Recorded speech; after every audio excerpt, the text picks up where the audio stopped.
Take 3. Action. Hello. The title of this Hello. discussion is Transformation in Action, from the inside out, where I'll be talking about that. We start with the idea of many people you run into, they say they want to save the world.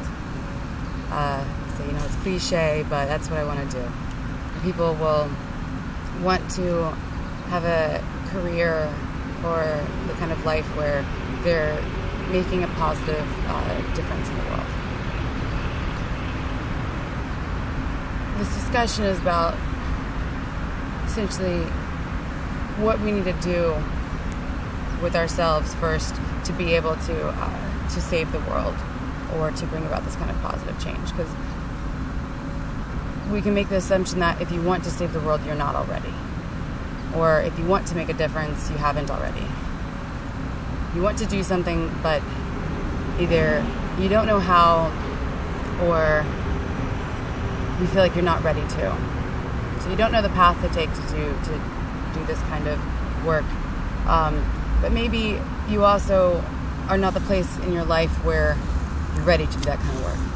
Let's say you're still in school, or you're in a career that doesn't revolve around that. So how would you shift?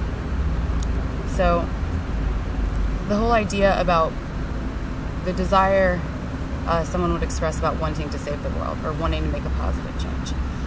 This is really important because this kind of comes to the root of the situation, and so it explains why it is the way it is and what we need to do, which is we are intelligent and highly adaptive community animals. So our evolutionary history and it's called the species lifestyle, their life history, supports behavior.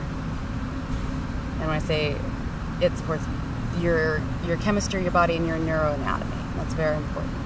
That's what allows us to be dynamic, to interact in a as we go along kind of way. So our neuroanatomy is such that, and our development of our brain is such that it is instinctual to act in a way that will result in our success, in our survival, but also in the survival and the success of the group, because we are also dependent on the group. And that dependency comes in 2 major ways.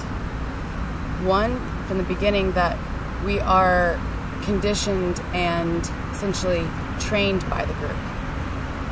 We, as our species, the size of our head, actually, and the fact that we walk upright, we can't take care of ourselves as infants. We literally cannot go get food for ourselves. We have to be taken care of for the first couple of years, actually. And so this is a big dependency on the group. You need the group. You rely on the group. You form a bond with the group because they are, your survival's in their hands.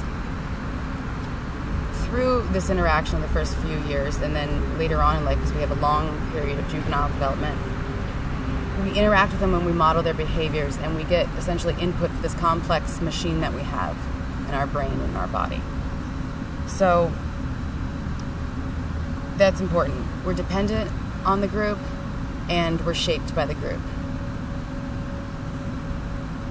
So this is why we want to save the world, because the group is now humankind, and we recognize that being in the position of socioeconomic power, we are able to influence other groups and other people all the way across the world, and what we do has a large impact on the lives of the group.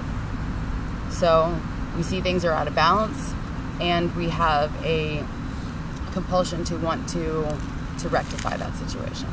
So this is why we want to change the world. We want to save things.